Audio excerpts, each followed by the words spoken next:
Hola niños, espero que se encuentren muy bien, espero que hayan tenido unas lindas vacaciones o una semana agradable de descanso más que vacaciones, ¿cierto? Espero que tengamos las pilas recargadas en este tiempo y que todo vaya fluyendo como ha sucedido hasta ahora. Vamos a iniciar esta clase recordando pequeñas cositas, ¿cierto? Del semestre anterior, ¿verdad? Y específicamente en la última clase que nosotros tuvimos, que fue relacionada directamente con los tipos de viviendas, ¿verdad? De los griegos y los romanos.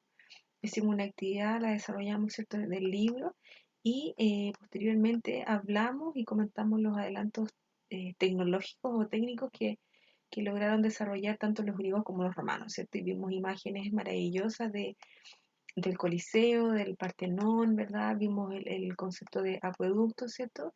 Y comprendimos lo sofisticado que era el trabajo de ambas civilizaciones y por algo ellos perduran, ¿cierto? Dentro de nuestra arquitectura en la actualidad, ¿ya?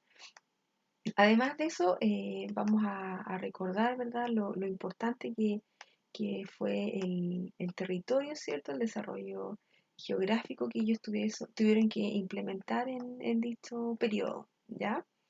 Lo que vamos a comenzar hoy día nosotros a trabajar va a ser en nuestra nueva unidad, que la vamos a denominar ¿qué nos legaron los griegos y los romanos? ¿Cierto? ¿Qué es lo que vamos a aprender? Vamos a aprender de cierta manera qué conceptos o qué cosas, qué elementos hemos heredado de los griegos y de los romanos, ¿cierto? Tanto el idioma, las leyes, porque nosotros ya tenemos leyes gracias a ellos, ojo en eso, ¿ya? Y también poder conocer de cierta manera el concepto de democracia dentro de nuestra cultura, ¿cierto? Así que vamos a comenzar la clase de hoy comprendiendo, ¿verdad? Lo importante y lo que nos permitió el lazo que hasta el día de hoy nosotros tenemos con los griegos y los romanos, ¿ya? Vamos a responder estas dos preguntas, ¿cierto? Como este es un video, nosotros vamos a responder en verdad algo más simple, pero claramente en clase lo vamos a desarrollar mucho mejor. La primera pregunta es ¿por qué nuestro entorno cultural se enriquece con elementos que heredamos del pasado? Claramente nuestro entorno cultural es lo que a nosotros nos hace recordar y nos hace comprender que la historia existió, ¿cierto?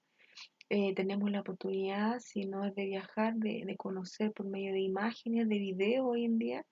Tú sabes que el Internet es sumamente importante, ¿cierto? Y eso a nosotros nos ayuda a comprender el desarrollo extraordinario que estas culturas nos entregaron a nosotros y que hoy día nosotros podemos decir que nos enriquece, ¿cierto?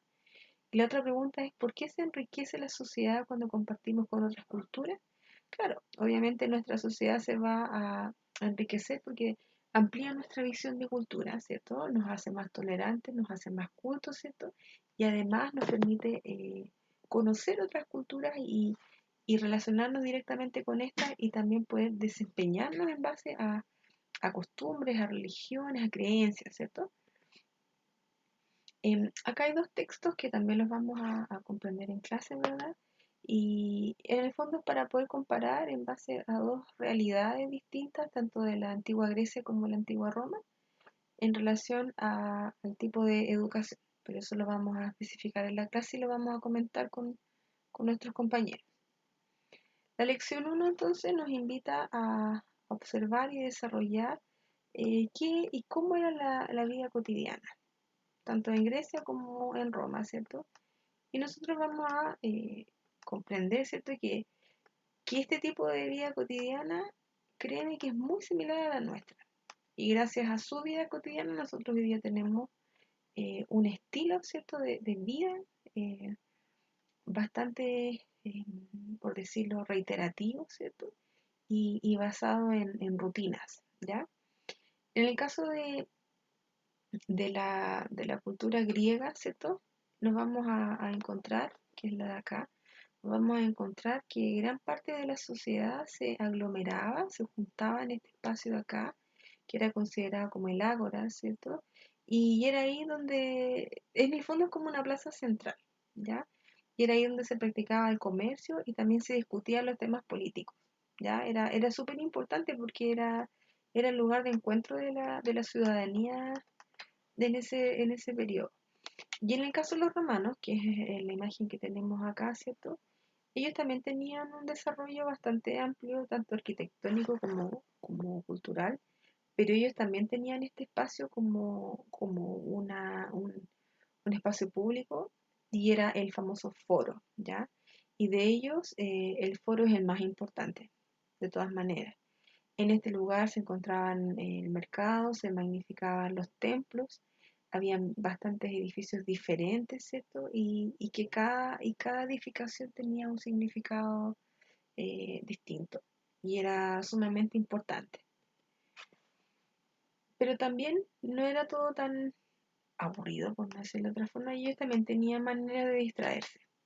Claramente ambas culturas tenían formas de poder distraerse, ¿cierto? Y acá vamos a hablar un ratito específicamente de tanto de los niños y de las niñas, ¿ya? Que ellos también se entretenían con juguetes, no como los juguetes que tenemos nosotros, ¿cierto? Pero también jugaban con unos caballitos con ruedas, las niñas jugaban a las muñecas también, ¿ya? Y, y los juegos más conocidos, aunque tú no lo creas, la gallinita ciega, ¿ya? Los dados, las bolitas, que yo creo que quizá usted no alcanzó a jugar con eso porque ya había un avance mayor, pero el papá o la mamá, si está escuchando este video, se va a acordar que claramente nosotros pudimos jugar y compartir con nuestros amigos con ese tipo de juguetes, ¿cierto? Pero los adultos también se entretenían. Ellos hacían reuniones sociales, ¿cierto? Y hacían grandes banquetes. En el caso de los romanos hacían grandes banquetes y en el caso de los griegos había un concepto que se les llamaba simposios, que se juntaban a jugar, jugaban al tiro al blanco, jugaban a hacerse adivinanzas. eh, También recordemos que estaba el concepto de teatro, en el caso de los romanos, ¿cierto? Y el coliseo que se llenaba por mucho, por periodos específicos, ¿cierto? Y ahí luchaban los gladiadores. Y en el caso del circo, por ejemplo, que también habían carreras de carros. Y era súper entretenido y se entretenían de esa forma. En cambio, las mujeres, tanto las griegas y las romanas, dependían de su papá o de su marido en este caso. Y su vida estaba principalmente centrada en el hogar. Hacían las labores de la casa y le entregaban el cuidado a los niños, a las niñas, ¿cierto? Pero también cuando empezó a transcurrir el tiempo, con el paso del tiempo, la mujer también adquirió un mayor grado de libertad. Y ahí ya practicaba cosas dentro del entorno de los hombres, por ejemplo, en los banquetes de los romanos, ellas cocinaban, servían. Aunque tú no lo creas, eso era una entretención para ellas, porque también ellas podían desarrollarse y podían compartir, que era lo más importante. ¿Ya? También hablamos de un concepto que es súper importante, que es la creencia que tenían estos griegos y estos romanos. Cuando hablamos de los griegos y los romanos, vamos a tratar de separarlos un poquito más, porque, bueno, desde un comienzo había un concepto politeísta, que quería decir que en el caso de los griegos, chiquillos, ellos eran creyentes en muchos dioses. Ellos pensaban que los dioses tenían formas humanas, como las imágenes, como la imagen que les proyecto ahora, y estos dioses, ¿cierto? Estos héroes eran, podían ser mortales o podían ser inmortales, ¿ya? Cuando los romanos empezaron a expandirse dentro de sus territorios, ellos iban conquistando a los griegos y por lo mismo ellos también iban conquistando a sus dioses, ¿ya? Dice que además de eso, en el caso, por ejemplo, de los romanos, bueno, ellos también llamaban a estos personajes como héroes y también eran mortales, pero también eran muy poderosos. Los mitos o las historias de los dioses también son algo importante que están dentro de nuestra cultura y que hemos podido conocer, ¿cierto? Gracias a estos famosos mitos o esta famosa mitología, que en el fondo es un conjunto de mitos y leyendas, en este caso griegas y romanas, ¿verdad? Que ha tenido una gran influencia en el arte contemporáneo, o sea, lo que nosotros podemos leer hoy día. Y quiere decir que es súper influyente en nuestra cultura, ¿ya? Em, bueno, hay una página del libro que es la 137 que vamos a desarrollar en el cuaderno, pero vamos a seguir avanzando porque eso lo vamos a ir respondiendo durante la clase, ¿ya? Así que eso sería la clase de hoy y cualquier duda, cualquier pregunta, nos vemos en la clase.